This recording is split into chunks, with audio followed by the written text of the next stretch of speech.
Give me a look crazy. Mama don't like it like this? No! No! Hey, give me a look crazy. No! I hate you now. Hey, don't do that and say you're sorry. Nobody expected a child's words to cut deeper than any diss track, but that's exactly what happened the moment Journey snapped and yelled, "I hate you, no music, no filter, no dramatic editing." Just raw emotion exploding in real time. And suddenly the internet stopped scrolling. Because when a kid says something like that on camera, it hits different. This wasn't scripted reality TV or grown adults arguing for clout. This was a child, a family already soaked in tension, and a moment so uncomfortable it felt like we weren't supposed to see it. But of course, the camera was rolling. The clip spread fast, faster than explanations, faster than context, faster than anyone could decide whether this was a private family moment or public evidence of something much deeper, and the name at the center of it all, Karlissa, a figure already wrapped in controversy, opinions, and enough family drama to make the Kardashians look like a quiet book club. People weren't just reacting. They were dissecting what led to this, what was said, before the camera caught it, and why did it feel like this outburst was years in the making? Because when a child snaps like that, the internet doesn't just hear anger, it hears history. And tonight, we're breaking down how one sentence from Journey cracked open a family situation that was already hanging by a thread. The moment Journey shouted those words, the room didn't just tense up, it fractured. "I hate you" didn't come out playful, dramatic, or exaggerated the way kids sometimes test language. It came out sharp, direct, and loaded with something far heavier than a tantrum. The kind of sentence that makes adults freeze, not because it's loud, but because it sounds practiced. The camera kept rolling, and that's what made it unforgivable to the internet. There was no cutaway, no quick laugh to soften it, no adult stepping in fast enough to control the narrative. The moment breathed just long enough for viewers to feel like they were witnessing something they weren't supposed to see. And once the internet feels like it saw behind the curtain, it never looks away. People replayed the clip obsessively, not to hear the words again, but to study the delivery. Tone matters online more than truth, and Journey's tone wasn't joking. It wasn't playful rebellion. It sounded exhausted. Like a kid who had reached the end of her emotional bandwidth and didn't have softer language left. Karlissa being on the receiving end made the moment explode instantly. She isn't just another family member in the public eye. She's a lightning rod, a familiar figure in ongoing family drama, outspoken, unapologetic, and often accused of inserting herself into situations critics say children shouldn't be wrapped up in. So when Journey snapped at her specifically, people didn't see coincidence. They saw confirmation. The clip didn't include what led up to the outburst, but the internet filled in the blanks anyway. That's how viral judgment works. Context isn't requested, it's constructed. Old clips resurfaced within hours. Past arguments were reframed. Commentary channels stitched together moments from different years like they were building a timeline instead of a narrative. Suddenly, one sentence became evidence. Parents across social media chimed in with strong opinions. Some were sympathetic, saying kids don't express hatred unless they're drowning in unresolved emotion. Others were alarmed, arguing that no child should feel comfortable speaking like that unless they've normalized conflict.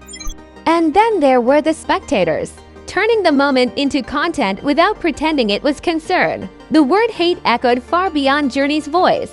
It became captions, it became thumbnails, it became a headline stripped of nuance and inflated for clicks. Online, words don't stay where they land. They get repackaged, dramatized, and weaponized. Karlissa's reaction became a story of its own. Viewers dissected her facial expression like it was a crime scene photo. Every pause, every breath, every moment of restraint or lack thereof was interpreted. Silence didn't read as maturity to the internet. It read as guilt, shock, or emotional detachment depending on who was watching. And here's the brutal irony. If Karlissa had reacted loudly, she would have been criticized because she didn't. She was criticized anyway. That's the no-win zone of public family moments. Once a child's emotions go viral, adults are expected to respond perfectly in real time or be judged permanently. What made the moment sting harder was how familiar it felt to viewers. Not because they knew this family personally, but because many recognized the dynamic: kids absorbing adult tension, arguments happening too openly, emotional boundaries blurred until children feel like participants instead of observers. That recognition made the clip uncomfortable in a way jokes couldn't cover. Of course, the memes followed. Some tried to soften the discomfort with humor, others leaned into shock value. Reaction videos multiplied, some treating the moment with gravity, others turning it into exaggerated commentary. The clip was being consumed faster than anyone involved could process what it meant, and that's when the criticism widened. People stopped focusing only on Karlissa and started questioning the entire environment. Why was this happening on camera? Why are emotionally charged family moments constantly being live-streamed? At what point does transparency turn into exposure? Livestream culture came under fire again. Because this wasn't a grown adult embarrassing themselves for views. This was a child's emotional breaking point becoming public property. And the internet doesn't forgive adults when kids are the ones showing cracks. Supporters of Karlissa pushed back, arguing children say extreme things when upset and that the internet was projecting too much onto a single moment. Critics argued the opposite, saying kids don't explode like that unless the pressure's been building for a long time. Both sides spoke with certainty, and neither had full context. Journey, meanwhile, became a symbol instead of a person. Her words were debated, not her feelings. Her emotional state was analyzed, not protected. Strangers argued over what her outburst meant while forgetting that she's a child reacting in real time, not a character written for a storyline. That's the cruelty of viral family moments.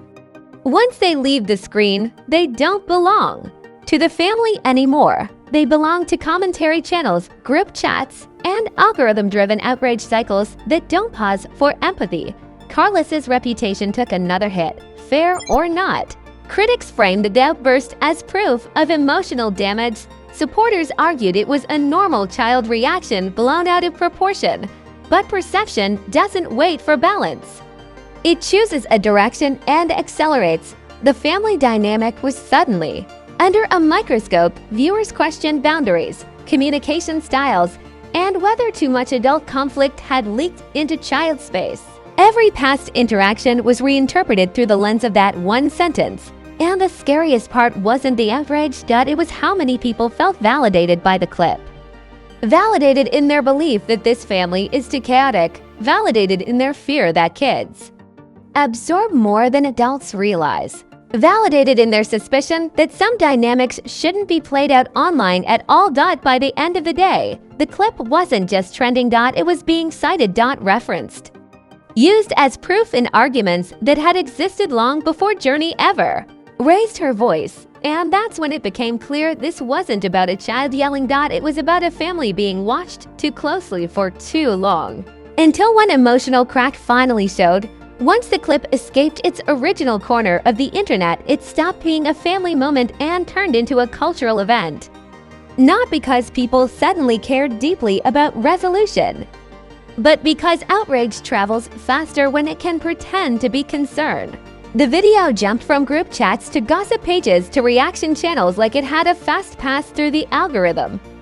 And every repost added a new layer of interpretation that nobody involved ever agreed to. The memes came first because that's how discomfort gets processed online. Some people tried to laugh it off, slapping captions on the clip like "when family dinner goes left," as if humor could soften the fact that a child's emotional snap was now entertainment.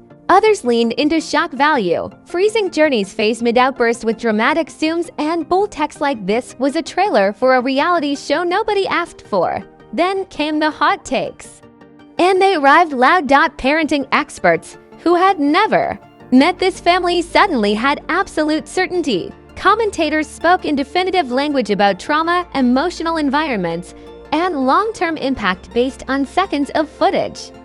The confidence was impressive, even if the information wasn't. Online, sounding sure matters more than being right. Karlissa became the focal point of that certainty. Critics framed the outburst as proof that her presence was harmful, that boundaries were blurred, that adult conflict had seeped into child space for far too long. Supporters pushed back, arguing kids' lash out, emotions spike, and the internet was projecting its own baggage onto a single moment. The debate wasn't calm or balanced. It was loud, binary, and fueled by clicks. The wild part was how quickly nuance disappeared. Nobody asked what Journey was reacting to in that exact moment. Nobody slowed down to ask what had happened off-camera instead. People reverse-engineered a narrative they were already comfortable believing. The clip didn't create opinions. It confirmed them. Commentary channels jumped in with full breakdowns, dramatic intros, and thumbnails that screamed urgency. Some creators treated the moment with seriousness, speaking about emotional safety and family dynamics. Others leaned into theatrics, turning the clip into an indictment instead of a discussion. Either way, the views rolled in, and that's when the backlash grew teeth.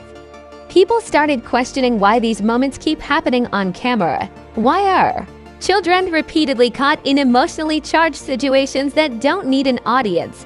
Livestream culture, already under scrutiny, took another hit. The argument wasn't about transparency anymore. It was about exposure. At what point does sharing cross into oversharing when kids are involved? Karlissa's past behavior was dragged back into the spotlight with renewed force. Old clips resurfaced with captions implying this outburst was inevitable. Moments that once felt like isolated incidents were suddenly presented as part of a larger pattern. Fair or not, the internet loves a through line. The comparisons got wilder as the clip spread. People joked that this family drama made reality TV look fake. Others said it felt darker than any docuseries because there were no editors cutting away from the uncomfortable parts. Some even compared it to watching a pressure cooker finally explode after years on the burner. Journey's words became shorthand for everything people felt about this situation.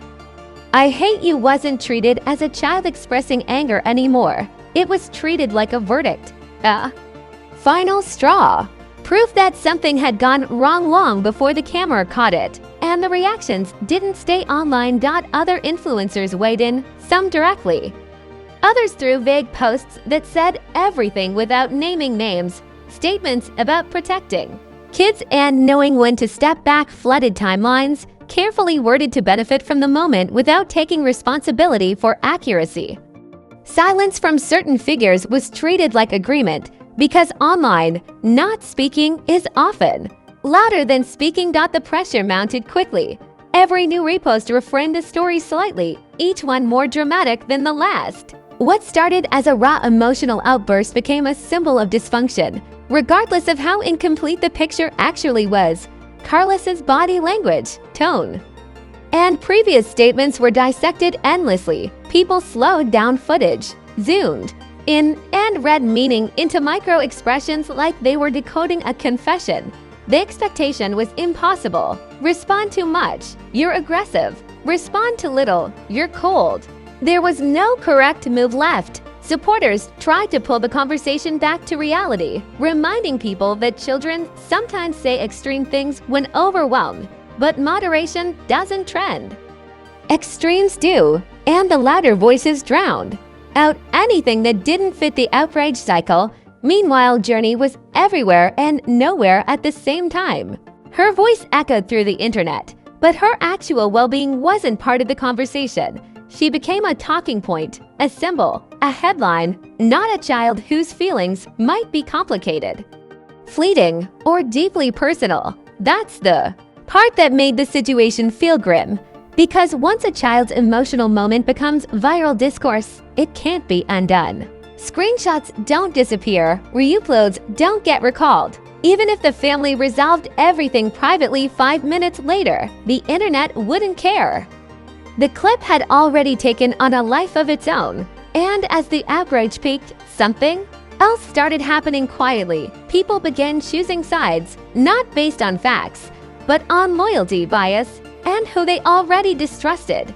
The clip became a weapon in existing arguments. People used it to validate long-held opinions about Karlissa, about the family, about whether kids should ever be on camera in the first place. By the time the noise reached its loudest point, the story wasn't about what Journey said anymore. It was about what the internet wanted her words to mean. After the internet finished arguing, something colder settled in.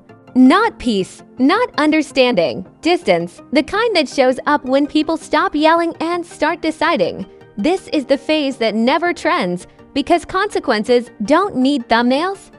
They move quietly, reshaping how everyone involved is seen. Long after the outrage cycle scrolls on, for Karlissa, the moment didn't end when the clip stopped looping.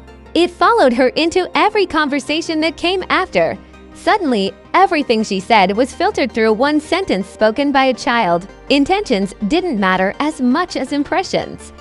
Explanations didn't land because people weren't listening for them. They were listening for confirmation of what they already believed. Public perception hardened in a way that's hard to reverse. Not explosive, not dramatic, just firm. When a child's anger becomes the headline, adults don't get the benefit of context anymore. They get labeled, and labels stick, especially the ones that imply emotional harm, blurred boundaries, or adults failing to recognize when to step back. What made it worse was the silence that followed. Not the absence of posts, but the absence of clarity. No statement ever fully resets a moment like that. Because statements compete with screenshots, and screenshots always win.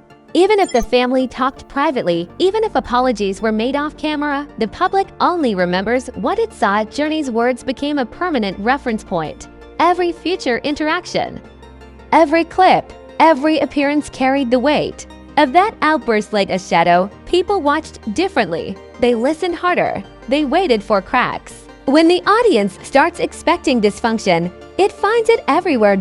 And that expectation reshapes behavior.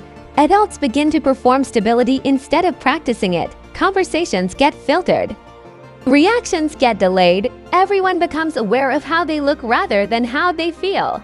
That's when relationships strain, not from conflict alone, but from surveillance. The irony is that the moment people claimed to care about Journey the most was the moment she lost privacy entirely. Her feelings were debated by strangers. Her tone was analyzed by people who had never met her. Her emotional capacity was speculated on like a case study. Concern turned into consumption, and consumption rarely protects anyone. Karlissa's supporters argued the internet was overreaching, that kids say extreme things when overwhelmed. That one moment shouldn't define a family. Critics argued the opposite, insisting that kids don't erupt like that unless something's been wrong for a long time. Both sides spoke with certainty. Neither side had the full picture. But certainty doesn't require access online. It only requires confidence behind the scenes. Dynamics changed. Trust frayed. Conversations became shorter. People started choosing when to engage and when to retreat. That's the hidden cost of viral family moments. They don't just affect reputation. They alter how people move around each other. Every interaction becomes cautious. Every disagreement carries the risk of becoming the next clip. The internet, meanwhile, moved on. Another scandal popped up. Another outrage took its place. The same accounts that dissected Journey's words with surgical precision found a new target, but the people involved didn't get to move on at the same speed. They stayed with the aftermath. That's the imbalance nobody talks about. When a moment goes viral, the audience experiences it once. The family lives with it repeatedly. Every time it's referenced, every time it's reposted, every time it's used as proof in an argument they didn't ask to be part of. Karlissa's image didn't collapse in flames, it thinned, it cracked. It became more fragile in spaces that value stability, boundaries, and optics. That kind of damage doesn't announce itself. It shows up as hesitation, as distance, as fewer invitations and more side eyes. And the hardest part is that no one involved gets to correct the narrative fully, not because they're hiding, but because the narrative has already decided what it wants to be. Once a story becomes symbolic, Facts become optional. Journey's outbursts stopped being about her emotions and started representing something larger: the cost of constant exposure, the weight of adult conflict on children, and the danger of turning family tension into content. Whether that's fair to any one person doesn't matter to the algorithm. It rewards impact, not accuracy. The family dynamic now exists under a permanent microscope. Viewers look for signs to quiet. Too loud, to controlled, to loose. Every behavior gets interpreted. Every interaction becomes evidence. And when people are watched that closely, authenticity becomes risky. That's how cycles repeat, not because people want them to, but because pressure changes behavior. Pressure creates mistakes. Mistakes get captured, captures become content. Content becomes judgment. Judgment creates more pressure. And the loop tightens. What lingers most is the unanswered question, not why did she say it, but what happens when a child learns that their feelings can become headlines? That's a lesson nobody should have to learn on camera. There was no clean ending to this moment. No apology that satisfied everyone. No clarification that erased doubt. Just a pause. And pauses are dangerous in this ecosystem, because they invite speculation. The internet doesn't forget. It archives, it bookmarks, it waits. The next disagreement, the next raised voice, the next uncomfortable clip will drag this moment back into the light like a receipt no one wanted to keep but everyone. Saved. If you made it this far, congratulations! You just witnessed how one sentence can shake an entire family dynamic louder than any grown adult argument ever could. This wasn't just a kid yelling. This was a moment that cracked open a conversation people usually avoid until it explodes. On camera. Now it's your turn.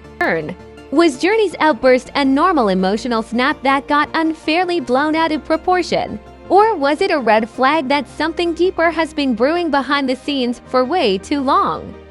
Don't hold back. Drop your honest take in the comments, because the real discussion never happens in press statements. It happens right here. And don't gently tap that like button. Smash that like button like it owes you money, because every click tells the algorithm you want the raw breakdowns, not the sugar-coated versions that skip the uncomfortable parts. If you're tired of fake concern, selective outrage, and family drama being rewritten in real time, hit that subscribe button right now. Turn on notifications too, because these stories don't come with warning labels. They drop suddenly, spiral fast, and resurface when nobody expects them.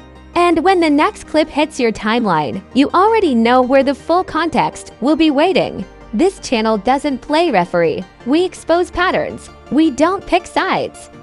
We read between the lines. If it's messy, viral, emotional, or impossible to ignore, Fame Flaws is already watching it closely.